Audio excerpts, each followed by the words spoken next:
ಓಂ ಗಂಗಣಪತಯೇ ನಮಃ. ಶ್ರೀ ಗುರುಭ್ಯೋ ನಮಃ. ಹರಿ ಓಂ. ನಮಸ್ಕಾರ. ಓಂ ವಿಕುಂಠಾಯ ನಮಃ. ಭಗವಂತ ಯಾವುದೇ ದೋಷಗಳನ್ನು ಹೊಂದಿಲ್ಲ.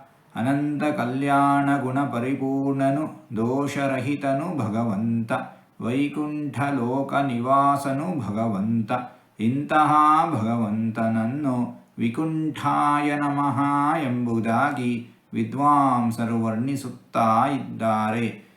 ಹೀಗೆ ನಾಲ್ಕಾರು ತೊದಲು ಮಾತುಗಳನ್ನು ಆಡಿದ್ದೇನೆ. ಇದರಲ್ಲಿ ಏನಾದರೂ ತಪ್ಪುಗಳು ಇದ್ದರೆ ಆ ತಪ್ಪುಗಳನ್ನು ಬಿಟ್ಟು ಒಳ್ಳೆಯದು ಅಂತ ಏನಾದರೂ ಇದ್ದರೆ ಆ ಒಳ್ಳೆಯದನ್ನು ಮಾತ್ರ ಸ್ವೀಕರಿಸಬೇಕು ಅಂತ ಹೇಳಿ ಪ್ರಾರ್ಥನೆ. ಈ ನುಡಿಗಳನ್ನೆಲ್ಲ ಆಡಿಸಿದ ಭಗವಂತನಿಗೇ ಸರ್ವವೂ ಸಮರ್ಪಿತ. ಸರ್ವಂ ಶ್ರೀಕೃಷ್ಣಾರ್ಪಣಮಸ್ತು.